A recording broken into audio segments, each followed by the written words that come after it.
સ્વામિનારાયણ વતનામાં ધરલા પ્રથમ 69મું દુષ્ટના અને સાધુના ધર્મનું.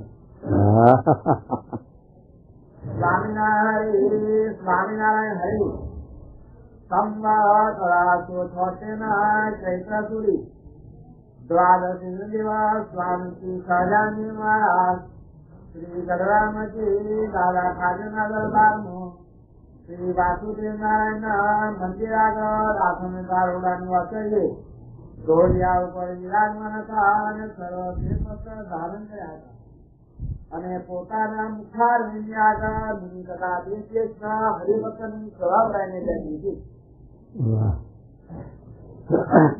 વાસુદેવ નારાયણની સંધ્યાથી થઈ રહી. એ પછી નારાયણ કહીને પછી બીજું મહારાજ બોલ્યા છે, ધર્મ તે તેનું નામ છે, એનો શાસન વિશે કરીને પુસ્તક કરો. અને જે હિંસક રાજા હતા એ પણ શરણે આવ્યો હોય તેને મારતા નહીં. અને માટે શરણે આવ્યું છે જીવ તેને મારાનું જેમ પાપ છે તેમ બીજાને મારાનું પાપ છે કે નથી. પ્રશ્ન આવે સાંભળો. આ વચના શેનું આવ્યું? હે, દુષ્ટનું અને આ બ્રહ્માનો વાસ છે બધો. બ્રહ્માએ સૃષ્ટિની રચના કરવા મળી ત્યારે દુષ્ટ પહેલા પ્રગટ કર્યા. હો કેમ દુષ્ટને પહેલા પ્રગટ કર્યા ને પછી એના વાહ જ પડ્યા, એને ખાવા અને એના સાથે મૈથુન કરવા, એના વાહ જ પડ્યા. પછી છે જે વિચાર કર્યો એમાં આ રચના સૃષ્ટિની રીતે છે. જીવ દેવ ન દાનવ દૈવી નાસુરી એની સૃષ્ટિ ઉત્પન્ન કરી પહેલાથી ચાલતી આવે છે. બ્રહ્માએ આ સૃષ્ટિ ઉત્પન્ન કરી ત્યારથી આ 10 પ્રકાર આવે. અને સજે ધ્યાનનો સજે પેલા ઋષિએ મંથન કર્યું, ઝાંગનું તાર ઢીલ નીકળ્યું, તારો મેસિયા તે આફ્રિકન જ છે મને લાગે છે, બધા એનો વંશજ છે. અને પછી આ બાળોમાંથી પછી પશુ રાજા ઉત્પન્ન કર્યા. તો પહેલા જ પશુ કર્યા હોય તો શું વાંધો કે આ બધું દખો ના તો હતી. એમ આ છે તે બધું એવું છે. થોડોક જીતીનો વાત છે. કશ્યપને ના પાડી તો પેલા સંધ્યાનો ટાઈમ રાક્ષસોનો ફરવાનો એ સમયમાં ગઈ, ના પાડી કશ્યપની, પણ માન્યું નહીં. ત્યાં સુધી આ દાનવો ઉત્પન્ન થયા આસુરી સંપત્તિના જીવો. જો ટાઈમ જોયો તો ના એવા પ્રગટ થાય, પણ એ સુધી એવું કર્યું. એટલે આપણે શાસ્ત્રમાં જોઈએ, ઇતિહાસો જોઈએ તો પહેલાથી જ આ બધું દૈવી આસુરી સંપત્તિ હાલી જ આવે. એના ઉપર જ આખું રચનું છે. ભારત ને બધું આ શાસ્ત્રો વ્યાજી અને ઋષિ મુનિઓએ જે શાસ્ત્રો રચ્યા એમાં બધી વર્ણન આવે દૈવીની નાસી. આખું મહાભારત જો ને દૈવી આસુરી બધા કાકા કાકાના ભાઈઓ છે ને, કોઈ દુર્યોધનને સજે આ પાંડવોને બધાએ ભાઈઓ જ છે, છતાં પણ કેવી આસુરી સંપત્તિ નહીં પ્રગટ થાય છે. એ એક એવો દુર્યોધન તાક્યો કે કોઈનો વારો વળે જ નહીં, કોઈનો નહીં. કૃષ્ણ ભગવાન કીધું, વિષ્ણુ પિતાએ બધા ઘણા છે વિદુરજીએ કહ્યું, પણ સ્વભાવ ન મૂક્યો. આસુરી સ્વભાવ હતો, મૂક્યો નહીં. અને લોભ વૃત્તિ મૂકી નહીં. અને પાંડવોને એક તલ ભાગ ના આપે, એક પૈ ના આપવું, એક જમીન વેચ ના આપે. આવો આસુર ભાવ સમજાવતા છતાં દરેકે સમજાયો તો એ ના માને. અને છેવટ તો એને બધા નાશ કર્યો, કુળનો આખો. એના ભાઈઓનો નાશ કર્યો, પણ એના સંબંધીઓ જે વેવે વડો થતા વાલા મામા કોઈ દાદા કાકા બધા ભાવે તો ખરા ને પછી લડકી ભાઈ એવું પક્ષમાં આવે 1000 ક્યાંથી ભેગું થાય? એ બધા સંબંધીઓ એ બધા એનું પતન કરાય. એક દુર્યોધન એક જરા સારો સ્વભાવ આવેલો એ પાંડવોને જરાક આજીવિકા આપી દીધી તો કાંઈ દખલ નથી. પણ આ ભગવાનના આ રીતે આસુરોનો ભાર ઉતારવો છે એટલે એની બુદ્ધિની શેની પ્રેરણા થવા દેવી? નકર તો વળી બુદ્ધિ સારી થાય. પણ એ છે જે એના ઉપર આખું મહાભારત રચ્યું વ્યાસજી ભગવાને ગઈ આસુરીને. એવું જ ગીતામાં કૃષ્ણ ભગવાને વાત કરી, ટૂંકમાં કરી ગઈ આસુરીને. ફોલમાં જાય દૈવી સંપત્તિ હોય એનામાં આવા સારા ગુણ હોય છે, દયા ને સત્ય ને શૌચ ને હિંસા ને સત્વ ગુણ બધા એ દૈવી સંપત્તિના ગુણ છે. અને આસુરી સંપત્તિના આ ગુણ બધા લખ્યા: કામ, ક્રોધ, લોભ, ઈર્ષા, મત્સર, દ્વેષ, વેર, ઝેર. એ બધા આસુરી સંપત્તિના ગુણો બધા. એ આસુરી સંપત્તિના ગુણો આવે ત્યારે શું થાય? પછી એને બધે દ્રોહ થાય જ, ગમે તેનો અપરાધ કરી દે, દ્રોહ કરી દે. એટલે એ સજે દૈવી નાસુરી એ વખતે ચાલ્યું ને કશ્યપ મુનિ ના થકી બધી પ્રજા થઈ. એમાં પણ 12-13 કન્યાઓ આપેલી ને બધી દક્ષની અંદર. એમાં જુદી જુદી પ્રકારના જીવો આવા બધા ઉપા છે. એમાં દીકરીના નદીકીના વધારે પાડ આવ્યા. બીજી બાઈઓ 10 રહી કન્યાઓ તે 11 એની ઓછી વંશાવળી બહાર આવી. પણ આ દીકરીના નદીકીના બહુ આવ્યા બહાર. એમાં અદિતિના બધા ઇન્દ્રન બિન્દ્રન આ સૂર્યન બધી અદિતિના છે. એ દેવો બધા જેટલા દેવતાઓ છે, બ્રહ્મા, વિષ્ણુ, વિષ્ણુ બધા એવા, એમાંથી જે પ્રજા બધી થઈ દેવ પ્રજા એ બધી અદિતિની. અને દ્વિતીય હતી એમાંથી બધી પ્રજા ઉત્પન્ન થવા માંડી એ બધી આ દાનવો. અને એક મા બે પણ બાપ એક જાય છતાં પણ કેટલો બધો ભાવ છે. તો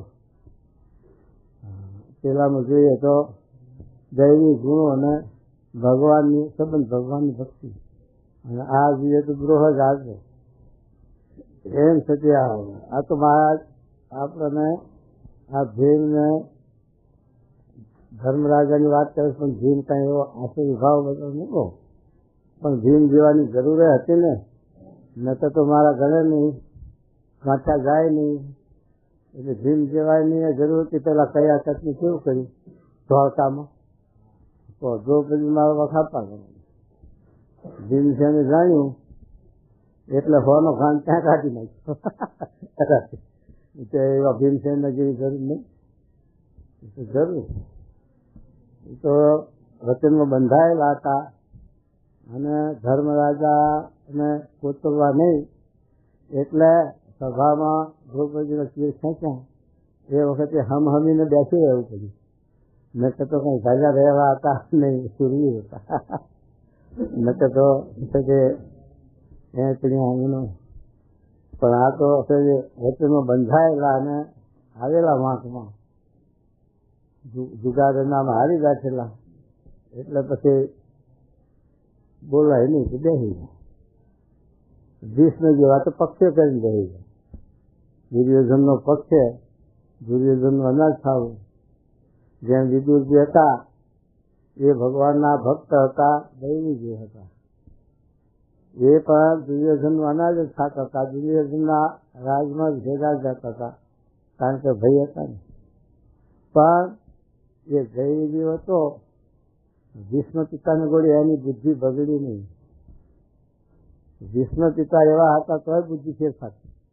અને વિદુરજીની બુદ્ધિ ફાર ફેર થઈ નહીં.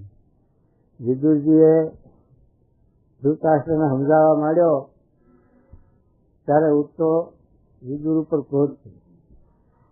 વિદુર તું અમારો અનાજ થાય, અમારો ભગવાન તું અમારા દુશ્મનોનું વખાણ કરે અને એમનો પક્ષ રાખે. જાગ નીકળી જવામાં રાજનીતિ બહુ હવે એટલે આ નીકળી જાય. પણ છે કે એનો ટુકડો ખાવા, એનો તિરસ્કાર સહન કરવા પડી ના જાય. એટલા વિદુરજી નીતિવાળા, એટલા દૈવી, ભીષ્મજી થાય દૈવી, છતાં પણ એનામાં આ આસુરી ભાવનો પ્રવેશ થઈ ગયો. દુર્યોધનના પક્ષને લઈને એનું અનાજ થઈને આ ફાળફેર થયો. વિદુરજી ના થયો ને અત્યારે ન લેવા કે આપણે એના સામું પડવું નહીં, લડવું નહીં, આપણે આપણું ભજન કરી લેવું છે. તો શા માટે એમાં નહોતું મારું? અત્યારે વિનાયક પોતે નીકળી જાય ને બહાર જઈને પર્ણ ચૂકી બાંધીને ભજન થાય છે, બીજું કાંઈ નહીં. પણ એ છે કે દુર્યોધનનું પક્ષ ન રાખે, એના ઘેર રહેતા તો એને અનાજ ખાતા. તો આનું નામ દૈવીજી છે. એ છે કે સારી કે આ મહારાજ ભીમસેન જેવાની વાત કરે છે કે દારો દેનારા ભીમસેન જેવા ઘણા, કારણ કે એમનામાં રસમના ભાવ હતા, રસમનો વેગ હતો. ધર્મ રાજા હતા એટલે તો ધર્મ જ રહે. એમાં તો તે સત્વ ગુણ જ, બીજું કાંઈ ના વર્તે. સાત્વિકતા છે, શાંતિ. ગમે તેઓ તિરસ્કાર કરે, માન અપમાન કરે, એવું વિઘન આવે, સુખ દુઃખ આવે, પણ યુધિષ્ઠિર રાજા ન થતો, ન થતો. એને ગરમી ન થઈ. ધર્મ રાજા એવા હતા, મને વચને એક દેહે કરી. કોઈ પણ જીવ પ્રાણી માત્ર એને દુખતા નહીં હોય એના જીવનમાં. અને મહારાજ એટલા સારું એની સાક્ષી કરી કે હજારો ગૌ મહિનું રાજ હતું, તોય પણ ધર્મ રાજાએ, યુધિષ્ઠિર રાજાએ સાધુતા રાખી હતી. આ બહુ કઠિન વ્યવહાર એની સાધુતા. જ્યારે વ્યવહાર પડે અને સાધુતા રહેતા ખરું કરે, નહીં તો હાથ પગ ઝાલીને બેસી રહે અને પછી એને કોના સાથે દર્શન થાય તે ખબર પડે. એ તો મહારાજ 31 પ્રસંગનું જ લખ્યું, બે ભગતનું. એક હાથ પગ ઝાલીને બે એ સેવા કરે છે, એને કોઈને કહેવું સાંભળવું પડે છે તો ગુણની પ્રવૃત્તિ થાય છે, એમ પ્રવૃત્તિ થાય. એટલે વ્યવહાર છે એટલા સારું મહારાજે શિક્ષાપત્રીનો વ્યવહારનો હરિભક્તોને આજ્ઞા કરી કે મંદિર સાથે કોઈ લેવડ દેવડ ન કરવી. મંદિરમાંથી પૈસા પણ ઉછી ઉધાર કે વ્યાજમાં ન લેવા. મંદિરવાળાએ પણ કોઈને ધારધીર એવી કરવી નહીં હરિભક્તોને. એને કોઈ પદાર્થ છે, આ ગાટલા ગોદડા વાસણો લેવા દેવા નહીં. એનું શું કારણ કે એમાં મનુષ્ય ભાવ આવી જાય, અવગુણ ભાવ આવે અને સત્સંગમાંથી જીવ પડી જાય, જીવનું ભૂંડું થાય. એટલા માટે વ્યવહાર ન રાખવો, મંદિર સાથે વ્યવહાર ન કરવો એમ કહ્યું. અને મંદિર સાથે તો ન કરવો તો કાંઈ નહીં, પણ મયોમય ભક્તોમાં ના પાડી મેં લખ્યું છે જોજો કે ભક્તોની સાથે પણ એકબીજાને લેવડ દેવડ એવું ન કરવું. અને ભક્તને કોઈ એવો દેશતા હોય, આપત્તા હોય તો મદદ કરી શકીએ. અને આપણે સેવા મને વચ્ચે જે થાય એ કરી શકીએ. અને એને પહોંચીને મદદ કરવી તો જ્યાં ખાતે કરવી, પાછા લેવાની લાલચે ન કરવી. લેવાની લાલચ કરીએ તો મનુષ્ય ભાવ જરૂર આવે અને અવગુણો ભાવ આવી જાય. પણ એને અજમન દાણાની મદદ કરવી હોય, ગરીબ હોય એને ખાવા ન હોય, મદદ કરવી હોય તોય પણ સેવા ભાવથી જ્યાં ખાતે જ આપવી. પણ ઉછી ઉધાર તો કરવી જ નહીં, કારણ કે એમાંથી એકબીજાને મનુષ્ય ભાવ આવે, અવગુણો ભાવ આવે, બોલાચાલી થાય અને મન જુદા પડે અને સત્સંગમાં પડી જવાય. એટલા માટે મહારાજે વ્યવહારની વાત કરી છે અને વ્યવહાર ન રાખવો, ન કરવો. એટલા એવા ધર્મ રાજા હતા, એને રાજ હજારો ગૌમાં હતું અને રાજકારણ છતાં પણ એમની સાથે સાત્વિકતા એટલી બધી કહે છે કે કોઈ દિવસ કોઈના ઉપર કશું કરી નહીં હોય એવું મહારાજ કહે છે કે મને વચને દેહ કરી કોઈ જીવ પ્રાણીમાં જીતતો નથી એવો ધર્માંશ હતો. અને જીવમાં ધર્મ પ્રધાન જ થયો. મહારાજે મજૂરોના નવમાં એ વાત સમજાવી કે કૃષ્ણ ભગવાન હતા, એની આગળ પણ શાસ્ત્ર લાગુ કર્યું. એમ સતી આખી સતી હોય, ગાંધારી સતી હતા, કૃષ્ણ ભગવાન આગળ પણ સતી થઈ. તો એ પુરુષ છે પાતા બાજુ એ સતી એ પાછો એમાં ખામી આવી જાય. ત્યાં જાણપણું આપણે રાખવું પડે. આપણે મને મને વચને જે કંઈ કોઈ જીવ પ્રાણી માટે દુખવવું નહીં, પણ ભગવાનની સત્પુરુષની આજ્ઞા હોય ત્યારે જે કાર્ય કરવું પડે એમાં આપણને દેખાય, અધર્મ જેવું દેખાય કે આ ન્યાય નથી, છતાં પણ મહારાજ કીધું કે ન્યાય અન્યાય જોવાનું ભગવાનના ભક્તનો પક્ષ રાખો. પછી એને આપણે પાસેથી કહેવું હોય તો કહી શકીએ, સમજાવી શકીએ, ઠપકો દઈ શકીએ કે ભાઈ આ તમારી ભૂલ છે, પણ પહેલું તો આપણે એનો પક્ષ રાખવો જોઈએ. એવું છે ન્યાયનો તો પક્ષ દુનિયા રાખે ગમે તે રસ્તાનો જનાર, પણ ભગવાનના ભક્તનો વાંક હોય, અને જો ભગવાનનો ભક્ત હોય તો એની મદદ કરવી જોઈએ, આપણે પક્ષ રાખવો જોઈએ. એ પક્ષની મહારાજે સત્યનારાયણમાં બહુ ભાર આપ્યો. મુંદારી ગામના બે કાઠી હરિભક્ત મામાના સાધુજાની પક્ષ રાખ્યો હતો તો મહારાજે મુક્તાનંદ સ્વામીના હારે કલ્યાણ કરી દીધું. એવું કીધું. એ દિવાળી પાણી લીધું.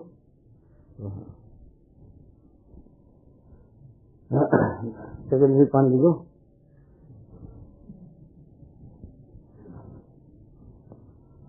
આપવું પડે.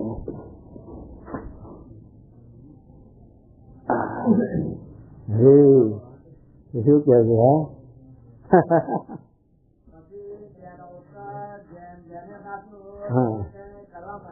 જેને ઉત્તર આવ્યો, જેને ભાષે એમ આ ઉત્તર કરે. શું કે છે?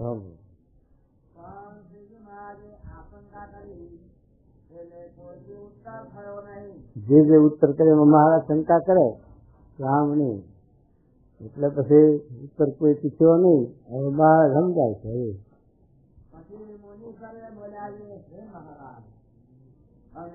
તમને પ્રશ્ન પૂછીએ છીએ જે યજ્ઞાદિત્ય વિશે પશુ હિંસા ધર્મ કહો છો અને અહિંસા રૂપ ધર્મ પણ કહો છો, માટે જેમ યથાર્થ હોય તેમ કહો. અહિંસા રૂપે ધર્મ કીધો.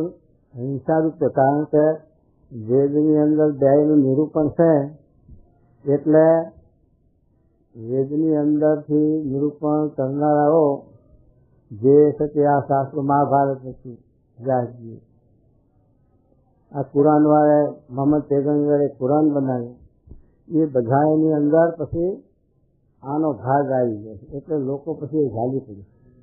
હિંસાનો ભાગ મહાભારતમાં આવે છે. મહાભારતમાં પણ હિંસાની લખી છે. રાજા હોય તો ક્ષત્રિયના ભાઈ હોય છે શિકાર કરતા ને એવું બધું લખ્યું. તો એ મહારાજે છે તે વાત કરી બધી. વાસુદેવ માતમાં બહુ વાત કરી છે. વાસુદેવ માતમાં હિંસાનું ખંડન ઘણું કર્યું વ્યાસજીને, અને સારી રીતે આપણને સમજાયું. તો બે એની વાત છે. આ ઉપરી વસ્તુ વાસુના ઉપર દ્રષ્ટાંત આપ્યું. ઉપરી વસ્તુ હતા હિંસામય નતા, અહિંસામય. અહિંસામય યજ્ઞ કરતા અને હિંસાનું એ ખંડન કરતા એવા હતા, પવિત્ર હતા, ભક્તિભાવ હતા. છતાં પણ પક્ષ કેવું ખોટું કરે છે જોવાની વાત.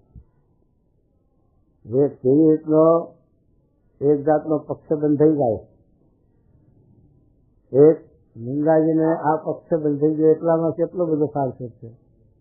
નંદાજીને ચૂંટણીમાં કાંઈક મદદ કરેલી તો એને લઈ અને એમના વિશે આ ગુણ ભાવ રહી ગયો, અને એને લઈને આ પક્ષમાં ભરી અને આ સત્સંગમાંથી આવવા જવાનું બંધ થયું. અને આ એક પક્ષની મોટી આવી ભૂલ થઈ જાય છે. એમાં કેટલું બધું જીવનું પતન થાય. મોક્ષના માર્ગમાં પણ વિઘન આવે. વ્યવહાર માર્ગમાં તો ઠીક છે એકબીજાને, પણ મોક્ષના માર્ગમાં પણ આવું આવરણ આવી જાય, વિઘન આવી જાય પક્ષને લઈ. એ મહારાજ આ પક્ષની વાત એવી કરી કે આવી રીતે પક્ષને લઈ અને સાથે આ જીવનું ભૂંડું થાય છે એવું પંચ વિષય કરીને પણ થતું નથી. પંચ વિષય કરીને જીવનું ભૂંડું ન થાય એ આ પક્ષે કરીને જીવનું ભૂંડું થાય છે. એટલો આ પક્ષનો તે પતન છે. અને પક્ષે પાછો હવે છે જો ભગવાનના એકાંતિક ભક્તનો ભગવાનનો એ પક્ષે રહે તો જીવનું કલ્યાણ. ગુંજારી ગામના કાઠી હરિભક્તની વાત નથી કે એ હતા તો નહીં સત્સંગી. યોગ તમારા કામનો માલ છે છોકરા નાખીને જો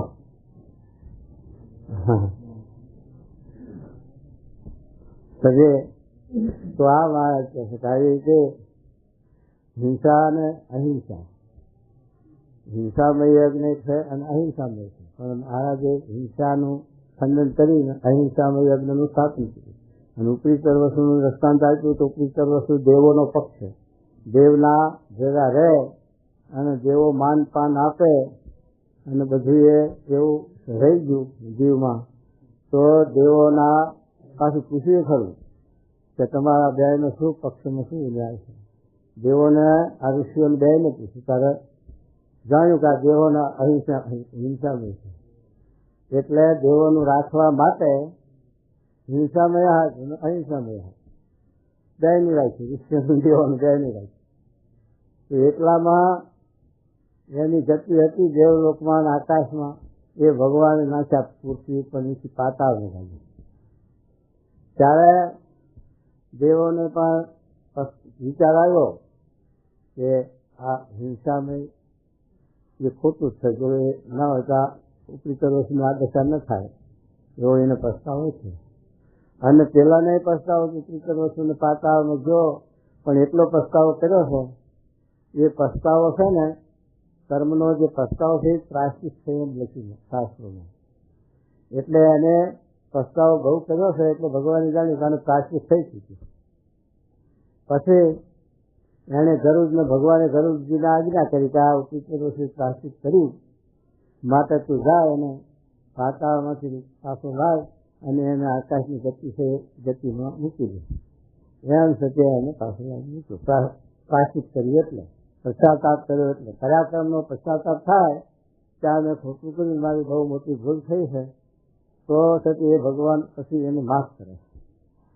આવી રીતે હિંસામય તો મહારાજ કે જેમ બીજા પશુને માણસને કોઈને માર્યાનો પાપ છે શરણાય બકરી હોય શરણાઈ આવેલો હોય એને મારવાનું જેવું પાપ છે એવા બીજા જીવોને મારવાનું પાપ ખરું કે નહીં? એ કહેવામાં આવે કે બીજા જીવોને શરણે આવ્યો એ નહીં મારવાનું પાપ છે એવું ને એવું બધા જીવોને મારવાનું પાપ. શા માટે બીજા જીવોને મારવું જોઈએ? એનું શું અર્થ શું પ્રયોજન? બીજા જીવને પોતાના જીવને દુઃખ થાય એવું બીજા જીવને દુઃખ થાય. એટલે મહારાજ તો અહિંસા પરમો ધર્મ શિક્ષાપત્રનો પહેલો શ્લોક આખા બહેન 12 પહેલો શ્લોક અહિંસા પરમો. એ આખા જૈન મતનો આખો સંપ્રદાય ના ઉપર અહિંસા પરમો ધર્મ ઉપર આખા જૈનનો સંપ્રદાય જ ચાલે. પણ જૈનના ધર્મ અહિંસા પરમો ધર્મ લખવું પડે એવું છે કારણ કે એમાં એમને બહુ હિંસાનું કાર્ય છે. હજારો મણ વખાર્યો અનાજની ભરી હોય ને કેટલા જીવડા મારવા પડે. એક છે આમ પાણી સાધુઓ ના લે હાથ પાણી એમ તો પેલો ઝૂંઝિયાર માંગે અને રાંચીના પૂન આપણે કોઈ માદું આપે હાથ પાણી નહીં લઈ જાવ એમ પૂન આપે. હાથ પાણી ન લેવું એ પૂન છે મોટું એવું માનવા વાળી છે કે ધર્મ એવો છે. અને જૈન લોકોને સાધુઓ છે એ તો નાય નહીં પાણી ધ્યાનું લુગડું કરીને લઈ નાખે અને પાણી હજગટ હોય એ પાછું જળાશયમાં નાખે પણ ઢોળે નહીં કારણ કે એની અંદર જીવાત મળે. આ રીતની ઘણી સૂક્ષ્મ વાત અને સૂક્ષ્મ જીવની હિંસાનું એમને બધી વધુ પડતું એ રીતે પેલા સાધુ કે હિંસાને કીડી જેવા જીવને દુખવો નહીં એમને મારવો નહીં. ત્યારે ઝીંઝિયાના પેલા ગોરજી હોય ને એને આપણા સાધુ કે આ તમારા ગોરજીના માથામાં જીવડા પડે તો માથું કાપો જીવડા મારો કહો શું કે પછી કાઢવા જીવડા એને કાઢવા જ પડે તો દુઃખી થાય કે મરે પણ એને સાથે એ દવા કરવી જ પડે અને નીકળે કાઢવા પડે. આપણે ખાંડમાં કીડીઓ ચડી હોય તો કીડીઓનું મન દુખાય છે ખાંડમાંથી કાઢો તો શું કામ એમની નાખી કીડીઓ હોત એ તો ઉતારવી જ પડે. ગાય છે તો ખેતરનું કાઢ્યું હોય તો મારવી નહીં પણ એના દાંત તો કાઢવી પડે ને મહેનત કરીને જોડાઈ જાય માટે એવી રીતે કરવું જોઈએ એ થાય હા, આ તો અતિશય અહિંસા પરમો ધર્મ છે. એના માટે મહારાજે પછી નજના હત્તે એમાં શબ્દ મૂક્યો કે મહારાજ કે આપણે તો ભક્તિ માર્ગ ચલાવવો છે, એની અંદર આટલી બધી જીવ પતે, કારણ કે જે જીવ પ્રગટ થયા છે એનો કાર તો સહેજ કોઈ પણ મિનિટે તો જાણી જોઈને ન મારવું. મહારાજે શિક્ષા પછી લઈ લઈશું કે જાણી જોઈને ન મારવું, પણ કાર્ય કરવામાં અજાણ્યમાં તો મળે.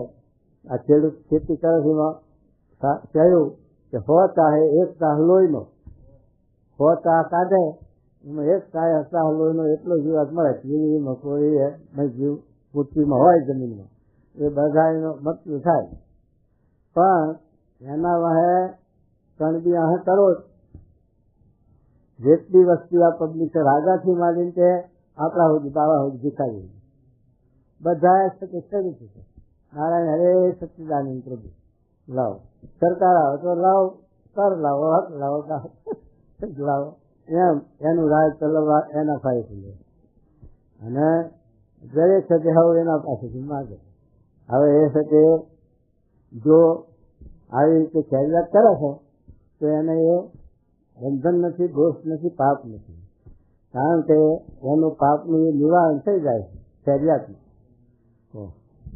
એટલા માટે મહારાજ લખ્યું ને બ્રાહ્મણ, ક્ષત્રિય, વૈશ્ય, શૂદ્ર હવના જે કર્મ છે, ક્ષત્રિયનો કર્મ ધર્મ રક્ષા કરવાનો છે, તરવારને હત્યા ચાલી અને રક્ષા કરવાનો છે, તો એમાં રક્ષા કરવાનું. એમાં એને હિંસા થઈ ગઈ હોય તો એને એનો ભાગ દોષ ના આવે. જાણીને કર્યું હોય કે નિર્દોષને કરે તો વળી કંઈક દોષ દે, પણ જે છે કરવા જેવું છે કે ચોર અસુર હોય અને ચોર હોય ને હજારોને પીડતો હોય તો એને મારવામાં પાપ નથી. એવું મહાભારતમાં લખ્યું કે હજારો જીવને ખતમ કરતો હોય, પશુ હોય ને બીજા જીવોને હજારો જીવને મારતું હોય, અથવા માણસ હોય ને હજારો જીવને મારતો હોય તો એને મારવામાં દોષ નથી, એવું મહાભારતમાં પણ પ્રમાણ હતું.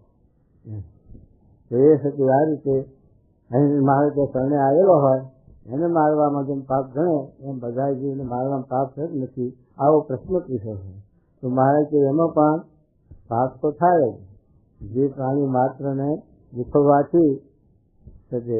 એટલે મારે કે અહિંસા પરમો ધર્મ છે. અને આપણે સાધુને આપણે તો ભક્તિભાવવાળાને ધર્મવાળાને તો કેવું લખ્યું કે કાંઈ જોઈએ જ નહીં તો અહિંસા કરે ધર્મ. કે આપણે કોઈ હરિભક્ત પેલા જીરું માગ્યું ત્યાં જવું પડ્યું, તો હરિભક્તને બિચારાને તકલીફ થાય, દુઃખ થાય.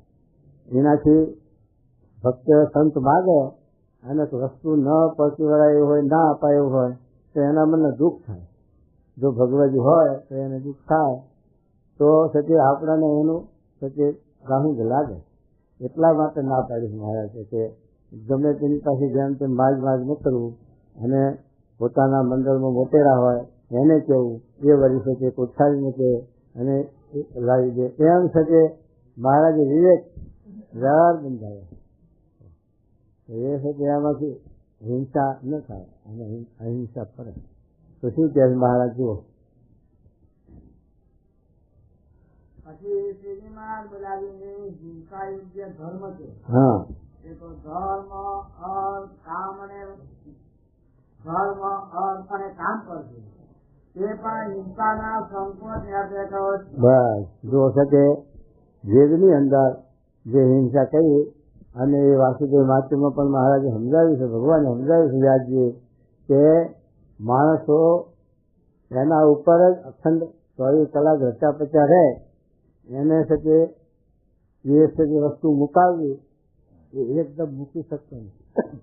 જેમ સચિ મહારાજે વાત કરી કે જૈન લોકો હોય એ અગડ્યું લે, અગડ્યું એટલે નીલ લે, કે આતરા બાહે એટલે કેરી ન ખવાય. પણ એવા સ્વાદિયા હોય ને તો કે સ્વાર્જી કે મહારાજ આતરા બેઠા પછી 80 કેરી થઈ, વધારે નથી, કોઈ કે 50 થઈ, આમ નીલ લે. બીડી પીતા વાળું 5-50 રોજની સૂકી બાદ થાય, દિવાળીની પેટી ના જોઈએ, બીડી પીતા પીતા ઓલાવા થાય એટલે બીજી એના સાથે જોઈન્ટ ફરગાય, આવા વ્યસન હોય. હવે એને સાથે કહો મૂકી દે તો એને ગુજરાતી માદાય પડે, મગજ બેસ થઈ જાય, તો એને ના મૂકી શકે. તો એના તો તે આજ્ઞા કરવી પડે કે તું આ 50 પીવે છે એના બદલે તારે 5 પીવી. એટલે એ 5 પીવી એને એ 5 પીવાનો ઓર્ડર નથી, આજ્ઞા નથી, પણ પેલી 50 મુકાવવા માટે તે 5નું આજ્ઞા કરી છે. અને એ પછી 50નું વ્યસન છૂટ્યા પછી એ 5નું પણ છોડાવવાનું. પણ આવી રીતે કોઈ ન પીતો હોય અને પછી શાસ્ત્ર વાંચે ત્યાં શાસ્ત્રમાં આવી રીતે લખ્યું હોય કે 50ના બદલે 5 પીવી, તો પેલો ન પીતો એ પણ આ વચન જાગી પડે, જો ઉતરતી રૂચિ હોય તો. કે જો આ શાસ્ત્રમાં પણ કહ્યું છે 5 તો પીવી, એટલે પછી પેલો વ્યસનમાં પડે એ પીવા માટે. એટલે મહારાજ કહે છે કે આવી રીતે જે શાસ્ત્રોની અંદર આવી રીતે પ્રતિપાદન જેવું દેખાય છે, પણ એ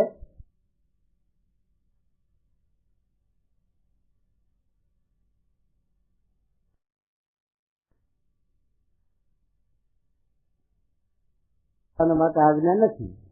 તો એ રીતે આ લોકો પકડી રાખે, જાળવી રાખે. માટે હિંસા મેં કહ્યું છે તે પણ સંકોચના અર્થે કહ્યું છે. પણ એવો અભિપ્રાય શાસ્ત્રનો કે સત્પુરુષોનો નથી કે કરવું અહિંસા કરવી, હિંસા કરવી, એવો અભિપ્રાય નથી. તો શું કહેવું? અને અહિંસામાં જે ધર્મ છે એ મોક્ષ પરાયણ છે અને એ સાધુનો ધર્મ છે. આપણે ગીતા વાંચીએ, ભાગવત વાંચીએ, આપણે આવીને કે આજે 4 પુરુષાર્થ છે, ધર્મ, કામ ને મોક્ષ છે.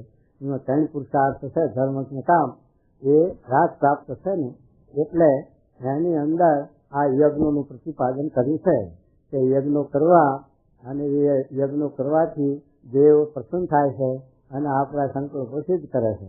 આપણે કોઈ પુત્ર જોતો હોય, રાજ જોતો હોય, કોઈ મંગળ મટાડવો હોય, કોઈ સાથે કાર્ય સિદ્ધ કરવું હોય, તો એના માટે આ સિદ્ધિઓ દેવો પાસેથી મળે છે. જેમ હિરણ્યકશિપુ હતો અને એને સિદ્ધિ જોતી બ્રહ્મા ઉપર તપ કરી અને તપ કરીને મેળવ્યું શું કે મારું લોઢર લાકડાને એવું મોત નહીં. આવી સિદ્ધિ મેળવવી હોય ત્યારે દેવોની ઉપાસના કરે છે અને આવા યજ્ઞો કરે છે, આવી આહુતિઓ પણ આપે, હિંસા કરીને આહુતિઓ આપે અને આવું કરે, એ રાજ પ્રાપ્ત. અને એટલે જે અહિંસામય ધર્મ છે નિવૃત્તિ ધર્મવાળાનો છે અને આપણો છે, તે આપણે આ યજ્ઞ કરીએ, જ્ઞાન યજ્ઞ અને એવો એ બધું એમાં હિંસા નહીં થતી. એની અંદર કલ્યાણ મોક્ષને માટે છે, કલ્યાણને માટે છે. એટલે એ 4 પુરુષાર્થનો ધર્મ છે, કામ એ રાજ પ્રાપ્ત છે અને આ નિવૃત્તિ માર્ગનો છે, મોક્ષ ધર્મ. માટે નિવૃત્તિ માર્ગ વાળાને માટે હિંસાનું પ્રતિપાદન નથી. પ્રવૃત્તિ માર્ગ વાળાને યજ્ઞો કરવા એમાં એ હિંસાનું પ્રતિપાદન તો નથી, પણ યજ્ઞો સિવાય પણ જે ભોગવતા, ખાતા પીતા માંસદારો, એનો સંકોચના અર્થે કે તમારે યજ્ઞ કરો તાર પ્રસાદ લેવો, તે યજ્ઞ કરવાની પહોંચ હોય તારે લે ને પ્રસાદ, એટલે એમ કરીને ઓછું થઈ જાય. એ માટે સંકોચના માટે આ કહેલું, એટલે તો લોકો ઝાલી પડે અને એ રીતે કરવા માંડી પડે. એ સાથે યજ્ઞના વખતે પ્રસાદ લેવો એવી આજ્ઞા શા માટે કરી? તો અખંડ લેતા હતા, 24 કલાક એના વરંદાજ રહેતા હતા, હાલતો ચાલતા થાવ, એ બધું એ મટાડવા માટે, એમાંથી પાછા વારવા માટે યજ્ઞની આજ્ઞા કરી. પણ યજ્ઞ એ મહારાજે તો લખ્યું કે અનાજ કે ડાળિયા ઉગે એવી ના હોય 5 રનની જૂની, એને હોમ કરવો, પણ ઉગે એવી હોય એને ન કરવો, એમાં અંકુર છે. એ ત્યાં સુધીની વાત કરી દીધી. તોય પણ છે કે જે આ હિંસા કરનારા જે રવાડે ચડી ગયા, પછી શાસ્ત્રનું કે મહારાજ લખ્યું છે ને કે ગમે તેવો જ્ઞાની હોય પણ પોતાની પ્રકૃતિ શાસ્ત્ર આચરણ કરે. શાસ્ત્રી કહે નિગ્રહ તેનું જોર ચાલે નહીં. અત્યારે તો આપણા દેશમાં બહુ, ગુજરાત તો પવિત્ર દેશ કહેવાય, છતાં પણ દારૂનું એવું બહુ ગુજરાતમાં બધા આડાવડા કરી ગયું છે કે જીવન કાઢવું કથન પણ હાથ આટલો આપણે છે. બધા ધર્મગુરુ આપણે એકલામાંથી છે એવું કાંઈ નહીં. આ 8 વલે થોડી સભા વગર લાખો માણસ ભેગું છે. આપણે ભાવનગરમાં આવ્યા છે, આવા યુવકોનું સંમેલન એવું તો લાખો માણસ ભેગું છે. આ બધા ગીતા ઉપરના બધા જે ધર્મની વાતો કરે, પણ આ યુગનું પ્રમાણ એવું છે અને એને લોકોને અસર થતી નથી બહુ, ને એ માર્ગ મૂકતા નથી બહુ, એ માર્ગથી પાછા વળતા નથી બહુ. એટલે એવું થઈ ગયું. હવે પછી શું કે જુઓ, અને એ સાધુનો ધર્મ છે, તે સાધુનો ધર્મ છે, અને હિંસામાં એ ધર્મ છે તેનો રાગ પ્રાપ્ત છે. રાજ પ્રાપ્ત એટલે જેને સાથે વાસના હોય છોકરાની, પૈસાની, ધનની, રાજની, ગ્રહની, એવું મેળવવા માટે એ રાજ પ્રાપ્ત. હા, પણ કલ્યાણ અર્થે નથી. એ કલ્યાણના અર્થે નથી એમ કે. અને જે અહિંસાનું ધર્મ છે તેનો કેવળ કલ્યાણ અર્થે છે. એ મોક્ષના અર્થે છે. અહિંસામય ધર્મ છે એટલે એ કલ્યાણના માટે છે, મોક્ષ માટે છે એમ કે. હા, માટે ગ્રસ્ત અથવા ત્યાગી સર્વને અહિંસાનું જે ધર્મ જે કલ્યાણ અર્થે કહે છે. જે રાજા ઉત્તર વસુ રાજ્ય હતા. જો એનું દ્રષ્ટાંત આવ્યો રાજમાં હતા, રાજ હતો આખો ધર્મ, રાજા રાજ, એમાં યુક્તિ પર વસુ ને રાજા હતા. હા, કોઈ પણ અહિંસા ધર્મને વિશે રહ્યા હતા. જો તોય હિંસા નતા કરતા, અહિંસામય ધર્મ પાડતા.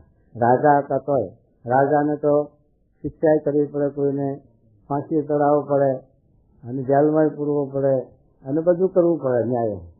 પણ તે છતાં અહિંસાનો ધર્મ પાડતા.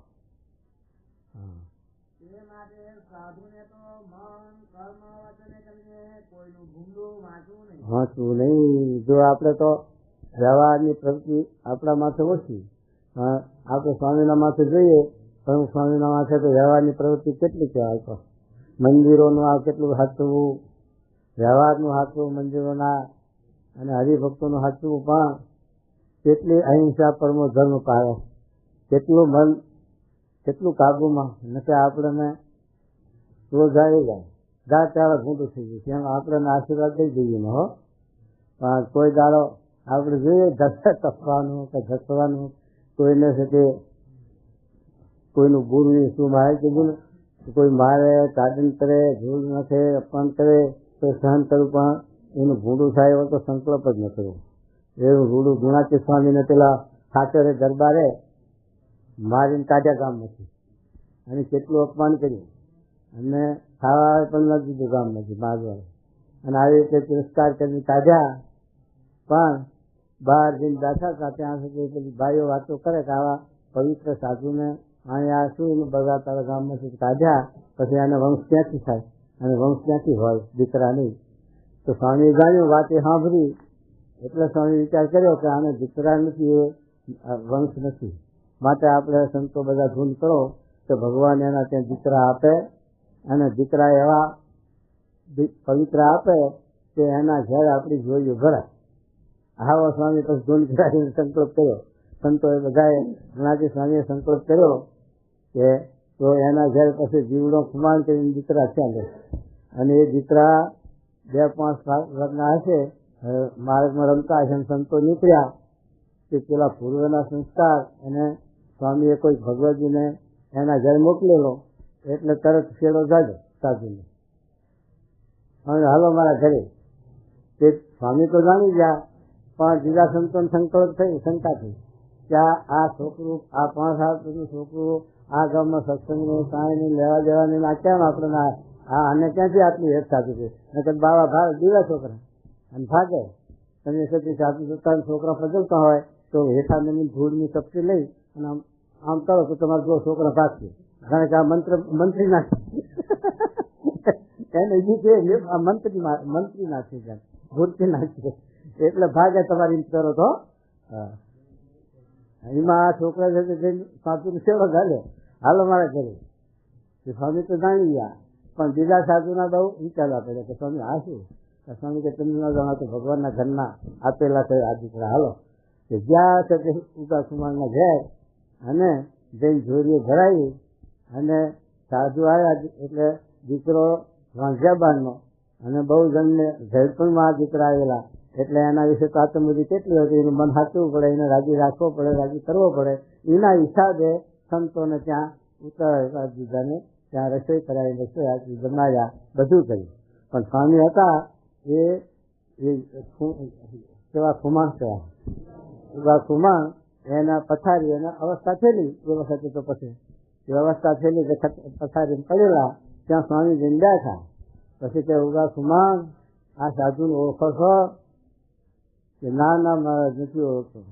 આ તમે અમને મારીને કાઢ્યા હતા ગામમાંથી, અને ગામમાં ભીખ્યા માગવા નથી દીધું, અને અમને મારીને કાઢ્યા હતા. એ અમને આ સંકલ્પ કર્યો કે મહારાજ અમને દીકરા આપે ત્યાં જીવના કુમાર તમારા ઘેર ભગવતજી આવ્યા. મહારાજ ભગવાનના મોકલેલા મુમુક્ષી જીવાયા છે, અને એમને લઈને જો અમારી જોડીઓ ભરાવી ત્યારે હાથ જોડ્યા નથી માગ્યું.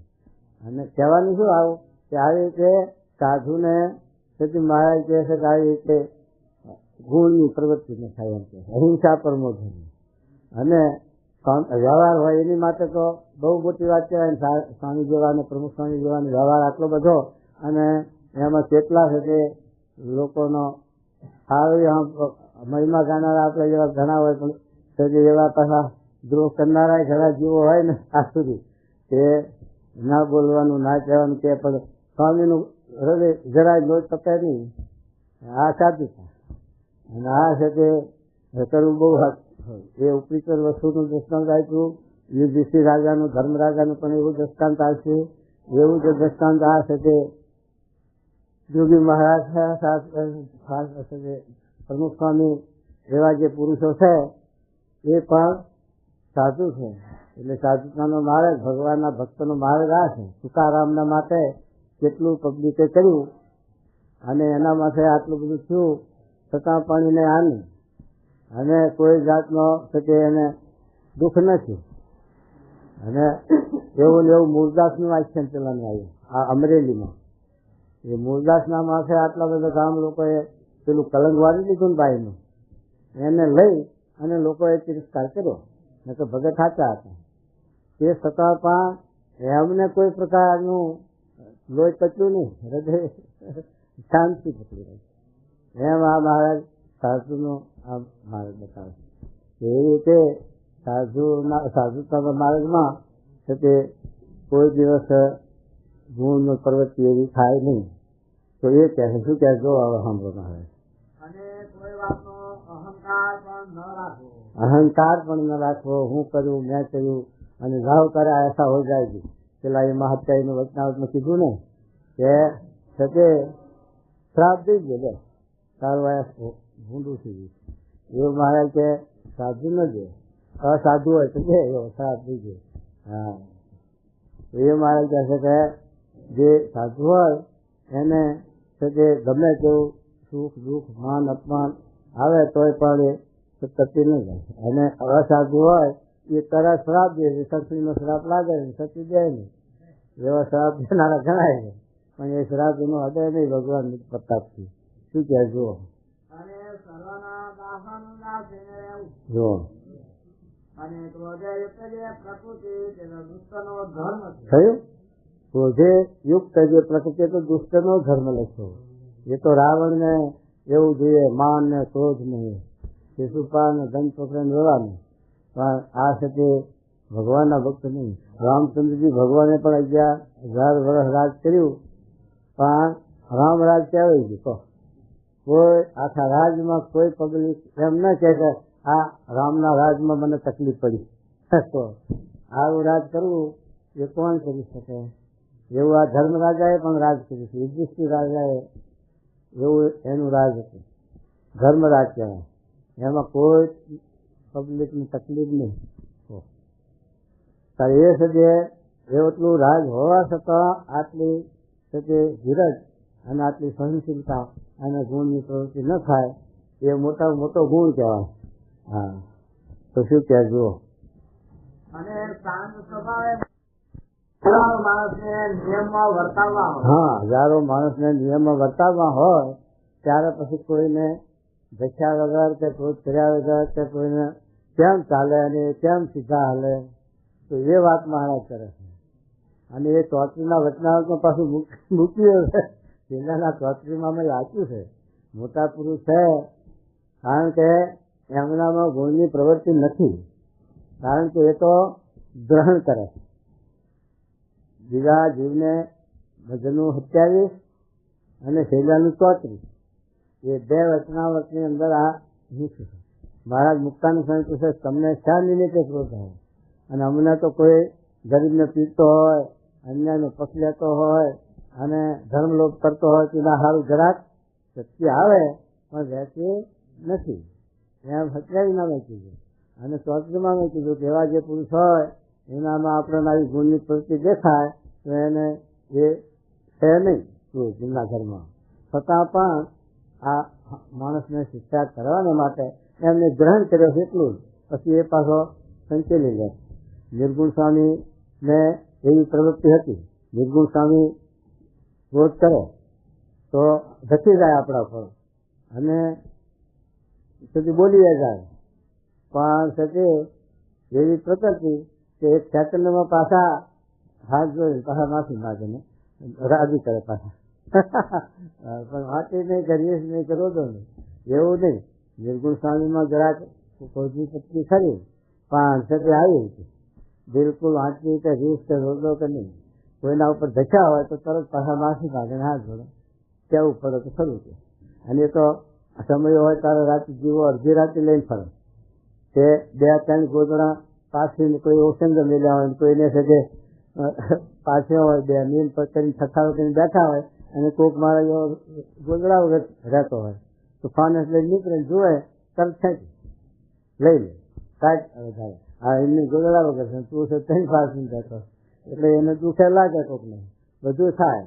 પણ એ નિર્ગુણ એક પ્રવૃત્તિ બહુ કરતા દેખ રાખતા એમ. એવી રીતે આ મહારાજ કહેતા શું કહેજો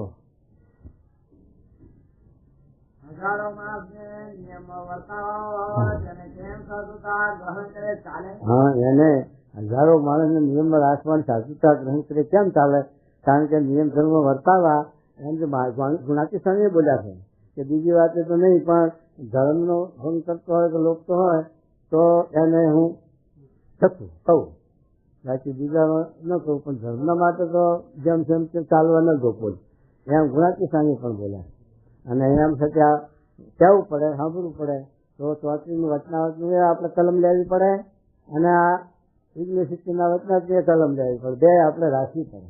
એક કલમ ના ચાલે તો પછી સ્વામીમાં કોઈક દિવસ મનુષ્ય ભાવ આવી જાય.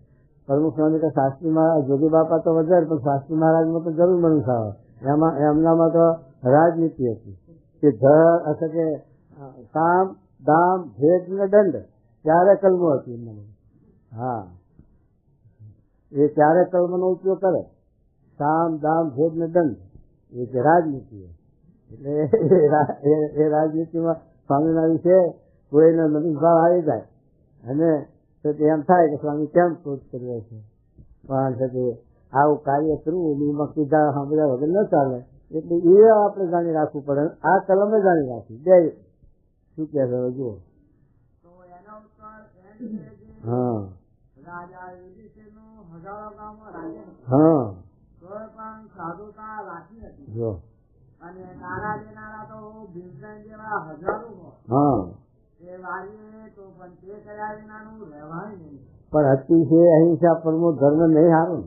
ધર્મ રાજા એટલા બધા લખ્યા કે હજારો ગૌમાં રાજ હતું છતાં પણ સાધુતા રાખી હતી અને મને વચને જે કંઈ કોઈને દુખવા નહીં હોય પણ એમની એટલી બધી જે સત્યતા એનું પરિણામ કેટલું બધું વિપરીત આવે.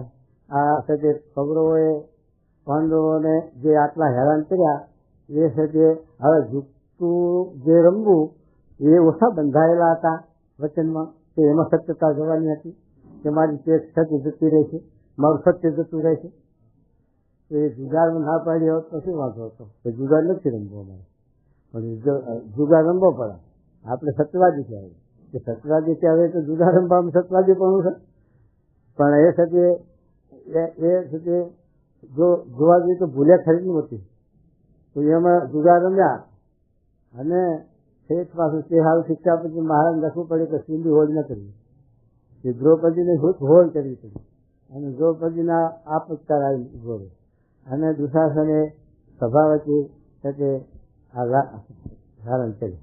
એટલે કહેવાનું શું કહે પાછું અતિશય ધર્મ રાજા નહીં હારા અતિશય ધર્મ રાજા પછી આવા વખતે તો વિચાર કરવો પડે અને પાછા કરવું પડે. એ પણ મહારાજ કીધું કે હજારો ગામમાં રાજ હતું પણ ધર્મ રાજાએ સાધુતા રાખી એ બહુ મોટી વાત કહેવાય. કારણ કે વ્યવહાર જો માથે અને સાધુતા રાખવી એ બહુ અઘરી છે એમ. તો એ હવે શું કહે છે મહારાજ? માટે તીખા સ્વભાવવાળાની તો કાંઈ ખોટ નથી. માટે તીખા સ્વભાવ તો આપણે બધાય નાખે, પણ શાંત સ્વભાવ વાળાની ખોટ છે. શાંત સ્વભાવ વાળા તો સ્વામી જેવા કોક પુરુષ નીકળે ને, શાંત સ્વભાવ વાળા તો કોક શાંત નીકળે. બાકી છે કે શક્તિ આવી જાય, કોકનો અન્યાય દેખાય તો કઈ એવું હોય ત્યારે ક્રોધ આવી જાય. પણ સ્વામી જેવા પુરુષના આટલી બધી પ્રવૃત્તિ વ્યવહાર માથે છતાં પણ કેટલું ધીરજ, કેટલી સહનશીલતા. અને આપણે ઉતાવળિયા થઈ તો ના પાડે, ઉતાવળિયા નથી, ધીરજથી કામ લેવું એટલે સજે સારું થાય. ઉતાવળમાં સજે અવરું વેતરી જાય, ખરાબ થઈ જાય. ધીરજથી જે કામ થાય એ સારું થાય. તો શું કહે? માટે તીખા સ્વભાવવાળાની તો કાંઈ ખોટ નથી. હા, એવા તો ઘણાય મળે, હા, પણ સાધુ થવું એ જ ઘણું દુર્લભ. વાહ, બીજી વચના બસ એ રીતે ગધા પ્રથમ પ્રકરણનું અગ્ન શિક્ષણનું વર્તન જ છે. વાહ.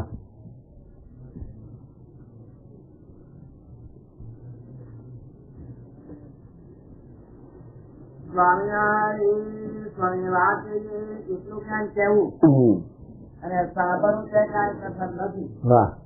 માટે બે ઘડી ઉચ્ચો પાછી લાવીને ભગવાનને સંભાળવા અને ધ્યાન લગાય તો ભજન કરવું, પણ રસોઈ કરીને જમવું નહીં તે શા કામ?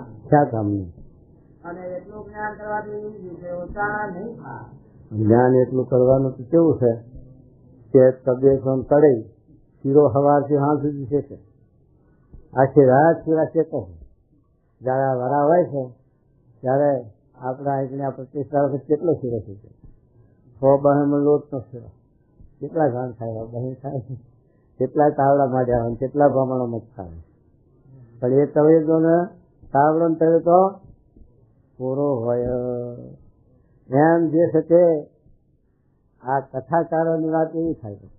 પેલા શાસ્ત્રી મુંબઈના આવ્યા તેમની વાત કરી હતી ને આપણે, કે પેલા કથાકાર હતા, એમણે કીધું કે છે તે બજારનું ચા, બજારનું પાન ખવાય નહીં, આમ તેમ સિનેમા જોવાય નહીં, બધું વાત કરતા. પણ પછી એક સિનેમાથી નીકળ્યા અને પેલા કથામાં ગયેલા માણસોમાંનો એક માણસ ત્યાં થિયેટર આગળ નીકળ્યા છે.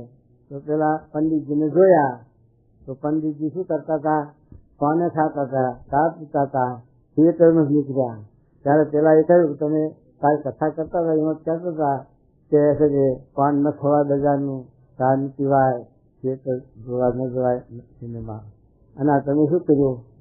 ત્યારે એમને શું કીધું કે હું કથાએ કરું, વાતે કરું અને હું વર્તું તો તમે શું કરી શકો? માટે તમારે વર્તવાનું, મારે કહેવાનું, વાત કરવાની. એમ આવ્યા છે તે એમ કે છે એટલી કથા વાર્તા કરે તો તે પાછું ન ભરાય, પણ પાછી ભક્તિ વાત શીખવું એમ છે. એટલું જ્ઞાન કરવાથી કાંઈ વિષય ઓછા થવાના નથી. ભગવાન સંભાળશું. હા, ત્યારે ખાસ ભગવાનને સંભાળશું, સ્વામીને સંભાળશું ત્યારે થશે. હા, ભગવાનને સંભાળવા મળે તો તેના ઉપર ભગવાનની તથા મોટા સાધુની દ્રષ્ટિ થાય. પણ એ માર્ગે તો ચાલે નહીં, ત્યારે તેના ઉપર શેની દ્રષ્ટિ થાય? મારે તો ભગવાનને વિશ્વાસ રાખીને મંદિર કરવું ને જેવો જેનો સ્પંદ થાય તેવું થવાય. પણ જેનો ગુણ નહીં હોય તેને સંજય તો ગુણ ક્યાંથી પડે? ને જે ભગવાનમાં વર્ગ્યા છે ને જેના જે વિશે ઓછા થયા છે તેના સંગમાંથી તે ગુણ આવશે, એ વાતમાં કાંઈ સંશય નથી. ને જેનું જે અંગો હોય તે વાતનું તે મુખ્ય પ્રતિપાદન કરે એ વાત સમજી રાખી. ને ધર્મ, જ્ઞાન, વૈરાગ્ય એ કળ હોય તો તે જીવના સુખને અર્થે થાય. અને ભગવાનને સંભાળવા તે પછી તો જીવના સુખને અર્થે. પણ તેને મહારાજ પોતાને અર્થે કહ્યું એમ માની લે છે. આપણે ભગવાનની સેવા કરીએ, ભક્તિ કરીએ, આપણા જીવનના કલ્યાણ આપણે કરીએ, છતાં ભગવાન પહાડમાં નથી, આપણે કહીએ એટલે એમ કે સ્વામી વાત કરીએ ઇન્દિયારામ ને અર્થારામ. ઇન્દિયારામ ને અર્થારામ જો આસન કરે તો ગમે તેવો હોય તેનું પણ ઠેકાણું ન રહે. ને વૈરાગ નું તો છેટું જે વિષયમાં રાગ છે ને આત્મજ્ઞાન નું પણ છેટું છે કે જીવ દેહમાં જરાઈ ગયો છે. માટે હવે તો એક ધર્મ ને વિશે ને બીજી ભગવાનના સ્વરૂપ ને વિશે નિષ્ઠા એ બે વાત મુખ્ય રાખવી. આજ્ઞા ની પાસે દેહ મુખ્ય રાખવું. હરે વાહ.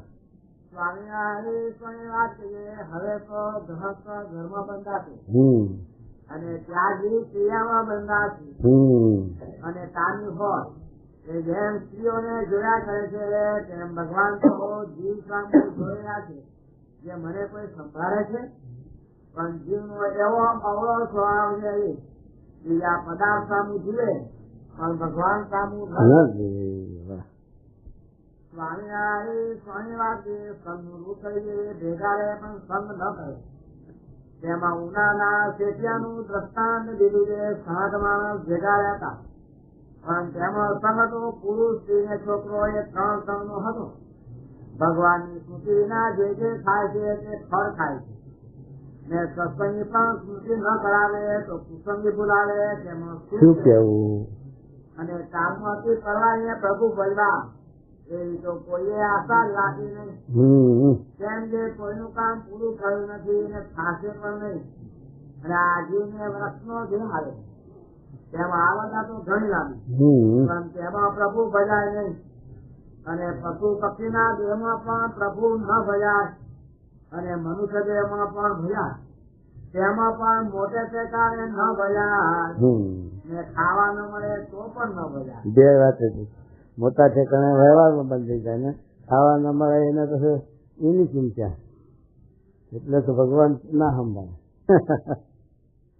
અને રોગ થાય તો પણ ભગવાન ન ભજાય. રોગ નું ચિંતન થાય એટલે ભગવાન ન ભજાય. બધી વાત સાનુકૂળ ન ભજે તો બંધન ભગવાન નો ગુનેગાર છે ને ઇત્યાદિ વિઘ્ન છે ને આ તો સર્વ વાતે સાનુકૂળ છે. વાહ. અને